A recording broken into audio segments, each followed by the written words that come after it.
नमस्कार जी, मध्य प्रदेश छत्तीसगढ़ देख रहे हैं आप। मैं हूं अवधेश कुमार। एमपी एक्सप्रेस की शुरुआत करेंगे मध्य प्रदेश की बड़ी खबरों के साथ। पहली बड़ी खबर की बात करें तो खंडवा जेल से फरार सीमे के 3 आतंकियों को राउरकेला से एनआईए की टीम भोपाल लाई है।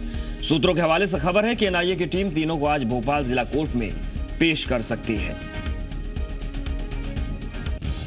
एमपी एक्सप्रेस की दूसरी बड़ी खबर की बात करें तो बैतूल में मिड डे मील के दौरान एक दलित बच्चे को तुअर दाल मांगने पर बदसलूकी का सामना करना पड़ा। छात्र ने खाना बनाने वाले स्वयं सहायता समूह से जो महिला रसोइया थी उससे तुअर दाल मांगी, जिसके बाद उस महिला ने गरीब छात्र को जाति सूचक शब्दों का इस्तेमाल करके दाल परोसने से इनकार कर दिया। और एमपी एक्सप्रेस की तीसरी बड़ी खबर की बात करें तो मुख्यमंत्री शिवराज सिंह चौहान आज 57 साल के हो गए हैं। बीजेपी कार्यकर्ता शिवराज सिंह चौहान का जन्मदिन सेवा दिवस के रूप में आज मनाएंगे और मना रहे हैं। तो 3 बड़ी खबरें हैं जिन पर लगातार हमारी नजरें बनी हुई हैं और इससे जुड़े तमाम अपडेट्स हम आपको देते रहेंगे। तो चलिए सबसे पहले बात करते हैं खंडवा जेल से भागे सीमे के 3 आतंकियों को, जिन्हें राउरकेला से एनआईए की टीम भोपाल लाई है। एनआईए की टीम तीनों को आज भोपाल जिला कोर्ट में पेश कर सकती है और ये तीनों आतंकी 1 अक्टूबर 2013 को खंडवा जेल से फरार हुए थे और बाद में ओडिशा के राउरकेला में ये पकड़े गए। इनके पास से उज्जैन का नक्शा और सिंहस्थ मेले के कई अहम दस्तावेज मिले थे, जिससे आशंका जताई जा रही थी कि सिंहस्थ कुंभ इनके निशाने पर था। इसके अलावा इनकी प्लानिंग छत्तीसगढ़ के जांजगीर चांपा में एसबीआई बैंक को लूटने की थी। इसके लिए इन्होंने इलाके की रेकी भी की थी, लेकिन भीड़भाड़ वाला इलाका वो था, इसलिए अपने मंसूबों को ये अंजाम नहीं दे पाए थे। तो खंडवा जेल से फरार हुए सीमे के 3 आतंकियों को राउरकेला से एनआईए की टीम अब भोपाल लेकर पहुंच गई है। एनआईए की टीम तीनों को आज भोपाल जिला कोर्ट में पेश कर सकती है। ये तीनों आतंकी 1 अक्टूबर 2013 को खंडवा जेल से फरार हुए थे और उसके बाद इनकी गिरफ्तारी ओडिशा के राउरकेला से हुई। इनके पास से उज्जैन का नक्शा और सिंहस्थ मेले के कई अहम दस्तावेज मिले, जिसके बाद ये आशंका जताई जा रही थी कि सिंहस्थ कुंभ इनके निशाने पर था।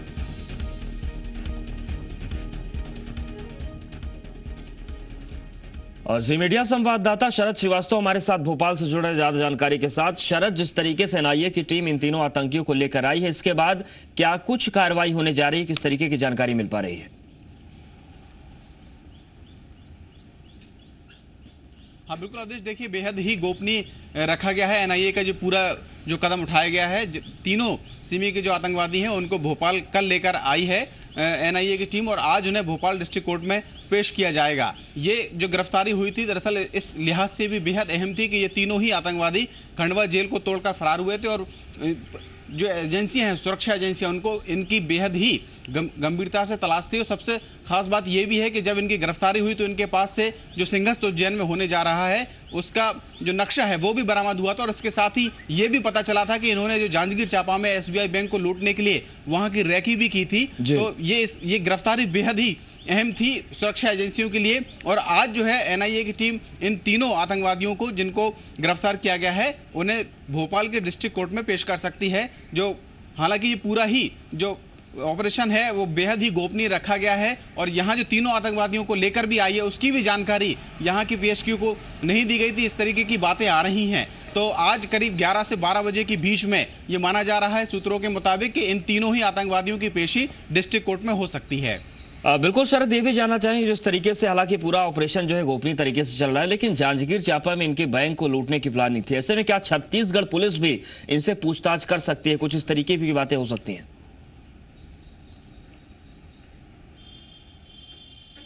अरे देखिए, पूरा जिन तीनों ही आतंकवादियों से जब एनआईए की टीम पूछताछ कर रही थी तो निश्चित ही वहां से इनपुट लिए जा रहे हैं और छत्तीसगढ़ की पुलिस भी एनआईए से इनपुट ले रही होगी। ये माना जा सकता है क्योंकि पूरा ही ऑपरेशन एनआईए ने हैंडल किया है और इन तीनों को एनआईए ने गिरफ्तार किया था, उसके बाद यहाँ पर लेके आई है। तो निश्चित ही जो छत्तीसगढ़ की पुलिस है उसने भी कुछ ना कुछ इनपुट इनसे लिए हैं। और क्योंकि जो ये बात भी सामने आई थी कि उज्जैन के जो नक्शे हैं वो तो इनके पास से मिले ही थे। जब पूछताछ हुई थी तो पूछताछ में ये बात पता चली थी कि जांजगीर चांपा में जो एसबीआई की बैंक है वो उनको लूटने का इनका इरादा था और वहां पर इन्होंने रेकी भी की है।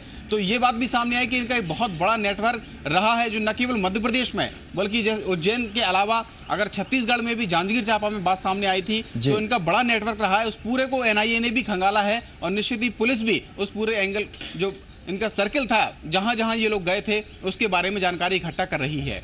शुक्रिया शरद आपका जानकारी और अपडेट्स को देने के लिए। और चलिए अब बात करते हैं इंदौर की, जहां पर एक और शख्स मरकर भी दूसरों की जिंदगी बचाएगा। सड़क हादसे में घायल 21 साल के दुर्गेश खुद की जिंदगी की जंग हार गए, लेकिन उनका लीवर, हार्ट और किडनी दूसरों को जीवन दान देगा। इसके लिए कुल 3 से ज्यादा ग्रीन कॉरिडोर बनाए जाएंगे। दुर्गेश मालवी सड़क हादसे में बुरी तरीके से जख्मी हुए थे। शुक्रवार को डॉक्टर्स की टीम ने 2 बार उनकी जांच की और बाद में उन्हें ब्रेन डेड घोषित कर दिया। ऐसे में दुर्गेश के परिवार ने उनके अंग दान की इच्छा जताई, जिस पर तेजी से काम हो रहा है। कमिश्नर संजय दुबे के निर्देशन में आज डॉक्टर्स की टीम चोइथराम हॉस्पिटल में दुर्गेश का ऑपरेशन करेगी और उनके लीवर और हार्ट को दिल्ली और मुंबई ले जाएगी, ताकि जरूरतमंद लोगों में इसे लगाया जा सके। आपको बता दें कि अंग दान के मामले में जो इंदौर है वो देश में दूसरे नंबर पर है। देश में सबसे ज्यादा जो अंगदान हो रहे हैं वो इंदौर से हो रहे हैं।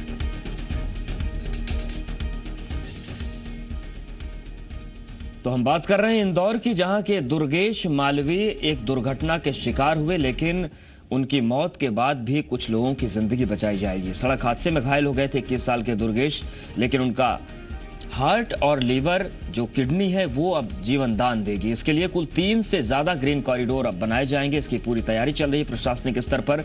दुर्गेश मालवी सड़क हादसे में दरअसल बुरी तरीके से घायल हुए थे और शुक्रवार को डॉक्टर्स की टीम ने उनकी 2 बार जांच की। इसके बाद उन्हें ब्रेन डेड घोषित कर दिया। ऐसे में दुर्गेश के परिवार ने उनके अंगदान की इच्छा जताई, जिस पर अब कमिश्नर संजय दुबे ने निर्देश दे दिया है और डॉक्टर्स की टीम इस पर काम कर रही है। प्रशासन काम कर रहा है। 3 से ज्यादा ग्रीन कॉरिडोर बनेंगे। उसके बाद डॉक्टर्स की टीम चोइथराम हॉस्पिटल में दुर्गेश का ऑपरेशन करेगी। जी मीडिया संवाददाता शरद व्यास हमारे साथ इंदौर से जुड़ रहे हैं। शरद, क्या जानकारी है? देखिए, यहाँ पर दुर्गेश मालवी है, दुर्गेश पिता प्रेमलाल मालवी है। इसकी 2 मार्च को धामनोद में एक एक्सीडेंट हुआ था, उसके दौरान इसकी मौत हो गई थी। इसके बाद परिजनों ने जो दुर्गेश के ऑर्गन्स होते हैं, बॉडी ऑर्गन्स होते हैं, उन्हें अलग अलग जिंदगियां देने के लिए यहाँ पर अलग अलग लोगों को जो दान जिन्हें चाहिए होती, जरूरत होती है, उन्हें देने के लिए यहाँ पर निर्णय लिया था।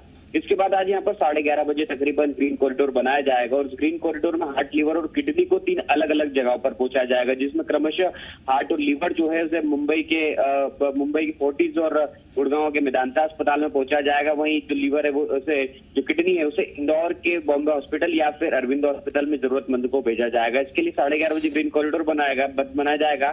अवधेश, ये भी बता दें कि दर्शकों को कि तकरीबन 6ठा बार ये मौका है जब यहाँ पर ग्रीन कॉरिडोर बनाया जा रहा है और भारत में एकमात्र इंदौर एक ऐसा शहर बन चुका है जो इतनी बार यहाँ के लोगों ने ऑर्गन डोनेशन किया और लोगों को जिंदगी दी है। जो दुर्गेश है वो भी 3 बहनों का एक इकलौता भाई था, 12वीं की पढ़ाई कर रहा था और इसका एक्सीडेंट में मौत हो गई थी। उसके बाद लेकिन परिवार ने ये निर्णय लिया कि इसके जो ऑर्गन्स है वो लोगों को दिए जाए ताकि उन्हें जिंदगी मिल सके और वो अपने आगे जिंदगी जी सके। तो निश्चित तौर पर एक जागरूकता भी कह सकते हैं, लोगों की हमदर्दी भी कह सकते हैं कि लोग बस सीधे तौर पर जुड़ रहे हैं लोगों को जिंदगी देने के लिए, लेकिन खुद की जिंदगी खत्म होती है लेकिन दूसरे को जिंदगी दे जाते हैं। तो कहीं ना कहीं एक अच्छी पॉजिटिव मैनर में से देखा जा सकता है। जी शुक्रिया शरद, आपका तमाम जानकारी और अपडेट्स को देने के लिए। और चलिए अब आपको बताते हैं कि जब कलेक्टर साहब को गुस्सा आता है तब क्या होता है। मामला दमोह से सामने आया। पानी की किल्लत से परेशान होकर कुछ महिलाएं हाथ में खाली मटके लेकर प्रदर्शन करने के लिए कलेक्टर साहब के दफ्तर पहुंची, लेकिन महिलाओं का यह प्रदर्शन कलेक्टर श्रीनिवास शर्मा को बिल्कुल भी रास नहीं आया। कलेक्टर साहब महिलाओं को देखकर भड़क गए। अपना दर्द जिले के सबसे बड़े अधिकारी के सामने बयां करने पहुंची इन महिलाओं को कलेक्टर साहब ने जमकर लताड़ा। महिलाओं पर गुस्सा उतारने के बाद कलेक्टर साहब तो वापस अपने चैम्बर में चले गए, लेकिन प्रदर्शन के लिए आई महिलाओं ने कलेक्टर दफ्तर में जमकर बवाल किया और प्रदर्शनकारी महिलाओं ने वहीं पर एक के बाद एक मटके फोड़ने शुरू कर दिए। मामला बिगड़ता देखकर फौरन पुलिस को बुलाया गया। प्रदर्शन कर रही महिलाओं का कहना है कि उनके इलाके की सीमेंट फैक्ट्री की वजह से उनके पीने के पानी पर अंकुश लगा दिया गया है। महिलाओं ने चेतावनी दी है कि अगर पीने के पानी का इंतजाम नहीं हुआ तो मजबूरन उन्हें उग्र आंदोलन करना पड़ेगा।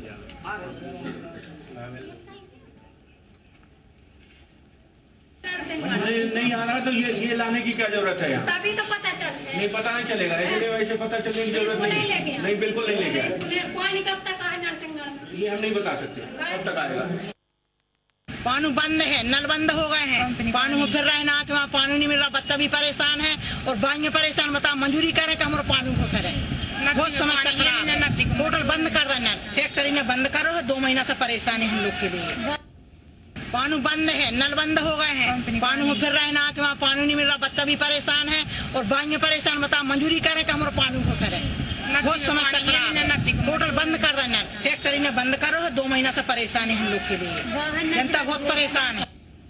और चलिए अब रुख बैतूल का करते हैं, जहां पर मिड डे मील के दौरान एक दलित बच्चे को तुअर दाल मांगने पर बदसलूकी का सामना करना पड़ गया।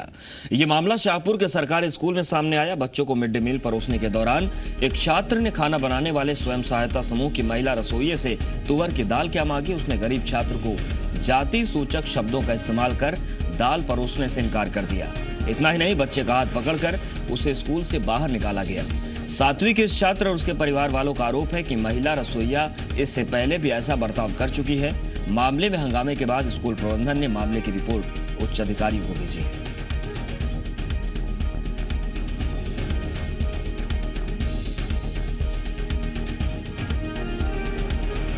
भाई से तो उनने है ना उधर जात के बारे में जात-चीत बोलती कि आपकी मम्मी ने कभी खाई कि नहीं दाल, आपने 120 की दाल खाई कि नहीं, इसलिए जात-चीत के बारे में बोलने लग गई कि दाल कभी खाई कि नहीं बाप दादा ने। विवाद की जानकारी वरिष्ठ कार्यालय को पूर्व में दी गई है तथा भविष्य में भी इस प्रकार के विवाद एवं घटना होने की संभावना हो सकती है और अतः महोदय जी से निवेदन है कि उक्त घटना को ध्यान में रखते हुए रसोइयों के बीच किसी प्रकार का आगे विवाद न हो, इसका समाधान पूर्ण रूप से करने का कष्ट। मध्याह्न भोजन में इस टाइप का एक प्रकरण जानकारी में आया है। उस मामले में बीओ से बात की थी मैंने, उन्होंने ये अवगत कराया कि संकुल प्राचार्य उसकी जांच करा रहे हैं। हम भी अपने स्तर से उसकी जांच करा के, और अगर कोई दोषी है, किसी ने इस टाइप की बात की है, तो उसके विरुद्ध हम कड़ी से कड़ी कार्रवाई करेंगे। पूरे मध्य प्रदेश में संविदा स्वास्थ्य कर्मी हड़ताल पर हैं। स्वास्थ्य कर्मी समान वेतनमान और नियमितीकरण की मांग कर रहे हैं। स्वास्थ्य कर्मियों की हड़ताल के चलते प्रदेश में स्वास्थ्य सेवाएं पूरी तरीके से चरमरा गई हैं। ऐसे आम लोगों की मुश्किलें जो हैं वो कहीं ज्यादा बढ़ गई हैं। अभी करो, अर्जेंट करो, हमको परमानेंट करो, आवाज दो, अभी करो, अर्जेंट करो, हमको परमानेंट करो, अभी हमारी सरकार अभी दे रही है, नारी शक्ति, समाज स्वास्थ्य कर्मचारी। मध्य प्रदेश में संविदा कर्मचारियों की हड़ताल की वजह से प्रदेश भर में मरीजों की हालत बद से बदतर होती जा रही है। एक तरफ स्वास्थ्य कर्मियों की मांगे हैं जिन्हें वो किसी भी शर्त में पूरा कराने पर लगे हैं, तो दूसरी तरफ सरकार जिसकी तरफ से कोई औपचारिक हल तलाशने की कवायद तेज होती नहीं दिख रही। आपको अब हम अलग अलग शहरों की तस्वीर दिखाने जा रहे हैं। इन तस्वीरों में आपको हड़ताली स्वास्थ्य कर्मी अपनी मांगों को लेकर दिखेंगे और दूसरी तरफ मरीज बेबस नजर आएंगे। ये तस्वीर है राजगढ़ की। यहाँ प्रदेश के NRHM संविदा स्वास्थ्य कर्मियों की आवाज में आवाज मिलाकर जिले में भी कर्मचारियों ने काम बंद हड़ताल कर दिया। ये प्रदेश सरकार के खिलाफ नारेबाजी कर वेतन वृद्धि और अस्थायी HR पॉलिसी के साथ ही अन्य महिला कर्मचारियों के सामान मैटरनिटी लीव की भी मांग प्रमुख रूप से रख रहे हैं। परमानेंट वर्कर्स के लिए तैयार की गई है चाइल्ड केयर लीव, जो कि उन्हें 2 वर्ष के लिए दी जाएगी जब तक हमारा बच्चा 18 वर्ष का ना हो। तो केवल जो परमानेंट माताएं हैं वही माताएं और वही बच्चे पैदा कर रही हैं। हम लोग माताएं नहीं है, उनके साथ और हमारे साथ इतना दुर्व्यवस्थापूर्ण व्यवहार क्यों किया जाता है? साथ में वेतन वृद्धि की जाए। ये तो हड़ताल पर है और हॉस्पिटल के मरीज परेशान होकर इनके हड़ताल स्थल पर घूम रहे हैं। अब ये तस्वीर टीकमगढ़ की है। यहाँ भी संविदा स्वास्थ्य कर्मचारी अस्पताल के चौराहे पर तंबू लगाकर धरने पर बैठे हैं और अपनी 9 सूत्री मांगों को मनवाने के लिए भूख हड़ताल की धमकी दे रहे हैं। हम यहाँ पर अपनी 9 सूत्री मांगों को लेकर एकत्रित हुए हैं और जब तक हमारी ये मांगे पूरी नहीं होंगी तब तक हम अनिश्चितकालीन हड़ताल पर खड़े रहेंगे। भूख हड़ताल पर हम लोग चले जाएंगे। हम लोग को आश्वासन नहीं चाहिए, लिखित में आदेश चाहिए कि आप लोग परमानेंट हो गए, आपकी 9 सूत्री मांगे पूरी की गई। हड़ताल का असर स्वास्थ्य सेवाओं पर भी पड़ रहा है। स्वास्थ्य कर्मचारियों की जो टीमें बच्चों में होने वाली जन्मजात बीमारियों की देखरेख प्रतिदिन करती थी, वो नहीं हो रही है। अब इस तस्वीर को देखिए, मंदसौर की है। यहाँ भी संविदा स्वास्थ्य कर्मचारी हड़ताल पर हैं। चाय की स्टॉल लगाकर और महिलाएं गीत गाकर सरकार से अपनी बात मनवाने में लगी हैं। मुख्यमंत्री से यही है कि वो हमें नियमित कर दे, क्योंकि कई सालों से हम संविदा में काम कर रहे हैं और अब तो अति हो गई है। इसलिए हम बस यही चाहते हैं कि वो हमें परमानेंट कर दे जल्दी से जल्दी। दूसरी तरफ हड़ताल की वजह से जिला चिकित्सालय में स्वास्थ्य सेवाएं प्रभावित हैं। एनआरसी में तथा अपने यहाँ पर पैथोलॉजी के अंदर तथा टीबी के अंदर मोस्टली ये लोग संविदा नियुक्ति वाले कर्मचारी हैं और इनके हड़ताल के कारण यहाँ पर काम प्रभावित हुआ है, परंतु अल्टरनेट व्यवस्था हम लोगों ने करी है। अब ये तस्वीर छतरपुर की है। यहाँ भी 9 सूत्रीय मांगों के साथ संविदा कर्मचारी 4 दिनों से हड़ताल पर हैं और इस वजह से जिले के अस्पताल की हालत बेहद खराब हो गई है। मरीजों को इलाज के लिए यहाँ वहाँ भटकना पड़ रहा है। पट्टी लगी, टैक्सी बदल गई, अभी तक कोई आया देखने आपको? ये नहीं आया। जो सुबह आए थे सुई सुबह लगा दी थी और सुबह कल शाम का एक बोतल चढ़ा था तो बस 65। तो अभी आप कहाँ जा रहे हैं? आप जाए अपनी घर जाए। ये तो हमने चंद जगहों की तस्वीरों से आपको जोड़ने की कोशिश की है। सच तो ये है कि इस तरह की तस्वीरें कई और भी जगह से हैं। हम ये नहीं कहते कि अपने हक की बात नहीं करनी चाहिए, लेकिन ये जरूर है कि अपनी आवाज उठाने का आपका तरीका क्या है, क्योंकि कहीं ना कहीं सरकार के खिलाफ संविदा स्वास्थ्य कर्मचारियों की लड़ाई से सबसे बुरा हाल इलाज के लिए भटकते लोगों का है। ब्यूरो रिपोर्ट, जी मीडिया। मुख्यमंत्री शिवराज सिंह चौहान आज 57 साल के हो गए। बीजेपी कार्यकर्ता शिवराज सिंह चौहान का जन्मदिन सेवा दिवस के रूप में मनाएंगे। एमपी बीजेपी ने मुख्यमंत्री के जन्मदिन पर मानस भवन में खास कार्यक्रम रखा है, जिसमें पार्टी के प्रदेश अध्यक्ष नंद कुमार चौहान और संगठन महामंत्री अरविंद मेनन भी शामिल होंगे। हालांकि आज के खास मौके पर भी मुख्यमंत्री कई कार्यक्रमों में व्यस्त रहेंगे और मुख्यमंत्री सुबह करीब 10:30 बजे विदिशा से भोपाल पहुंचेंगे। 11 बजे वो युवा सदन में होने वाले पंचायत प्रतिनिधियों के सम्मेलन में शामिल होंगे। 11:15 बजे मुख्यमंत्री अपने निवास में जन्मदिन के मौके पर करीबियों से मुलाकात करेंगे और 1:45 बजे मुख्यमंत्री बीजेपी कार्यकर्ताओं से मिलेंगे, जबकि 2 बजे हमीदिया रोड पर स्थित बाल निकेतन और फिर शाहजहानाबाद के वृद्धाश्रम में वो जाएंगे। और चलिए सीधे रुख करते हैं जी मीडिया संवाददाता शरद श्रीवास्तव का। शरद, जिस तरीके से मुख्यमंत्री शिवराज सिंह चौहान का जन्मदिन है, क्या कुछ कार्यक्रम होने जा रहा है? किस तरीके से बीजेपी के जो कार्यकर्ता है जश्न की तैयारी कर रहे हैं? इन सब के बीच मुख्यमंत्री का जो कार्यक्रम है वो भी काफी व्यस्त है। हाँ बिल्कुल अवधेश, आपने सही कहा कि बेहद ही उत्साहित हैं बीजेपी के जो कार्यकर्ता हैं वो। और हालांकि मुख्यमंत्री का व्यस्ततम कार्यक्रम है, लेकिन इस व्यस्ततम कार्यक्रम में भी वो कार्यकर्ताओं से मुलाकात करेंगे और उनके जो बधाई संदेश हैं वो लेंगे। जो कार्यक्रम तय किए गए हैं उसके मुताबिक अभी अब से कुछ ही देर बाद 9 बजे से जो मानस भवन है वहाँ पर बीजेपी का एक कार्यक्रम होने जा रहा है, जिसमें खुद प्रदेश अध्यक्ष नंद कुमार सिंह चौहान मौजूद रहेंगे। इसके अलावा बीजेपी के और भी जो कई कार्यकर्ता हैं, पदाधिकारी हैं, वो वहाँ पर मौजूद रहेंगे।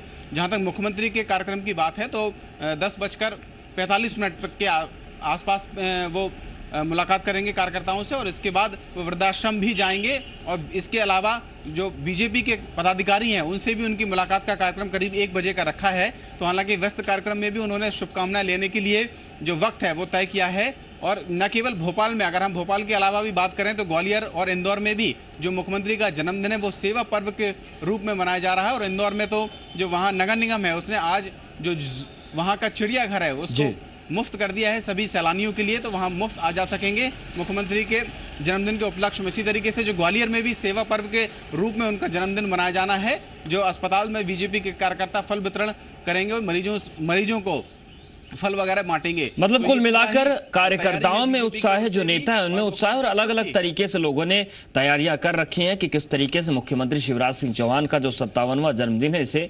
यादगार बनाया जाए। शुक्रिया शरद तमाम जानकारी देने के लिए। तो मध्य प्रदेश के मुख्यमंत्री शिवराज सिंह चौहान ने अपनी दत्तक बेटी रिंकी की बड़े धूमधाम से शादी की। रिंकी की शादी के लिए विदिशा के बड़े गणेश मंदिर को दुल्हन की तरह सजाया गया था। मुख्यमंत्री शिवराज ने पहले बारातियों का स्वागत किया और उसके बाद पत्नी साधना सिंह के साथ मिलकर रिंकी का कन्यादान कर बेटी को हमेशा के लिए अपने घर से ससुराल विदा कर दिया।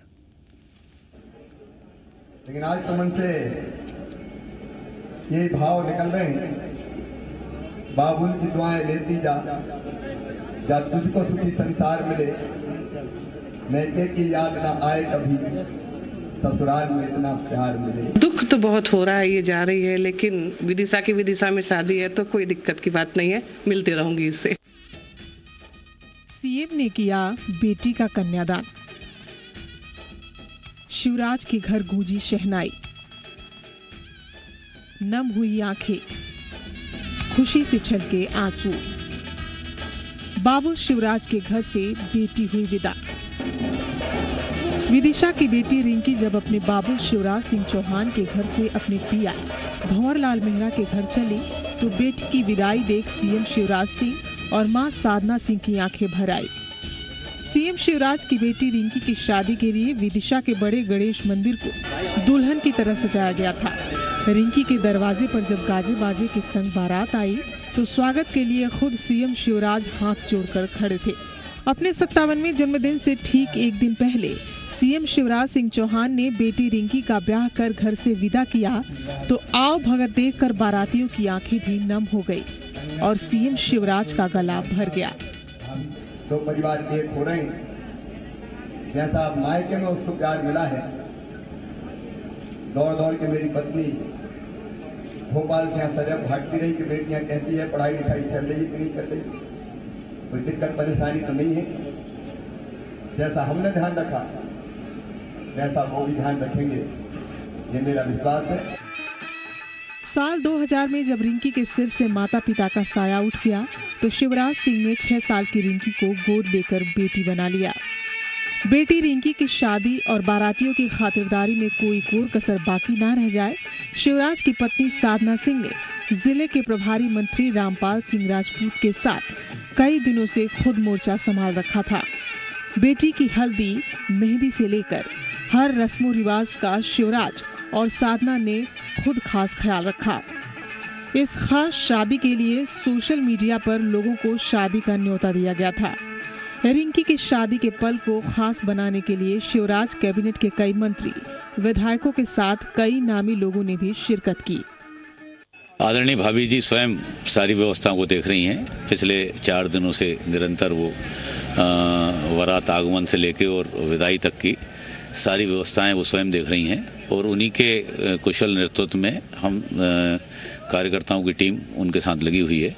रामरूपी बेटी है जो उनकी, उसका विवाह कर रहे हैं बड़े धूमधाम से। गत वर्ष भी एक विवाह बड़ी बेटी का किया था। 5 बेटियां अभी और हैं और श्रद्धा और विश्वास के साथ बड़ी धूमधाम से माननीय मुख्यमंत्री जी, माननीय बहन जी, पति पत्नी दोनों बड़ी श्रद्धा के साथ धर्म विवाह कर रहे हैं।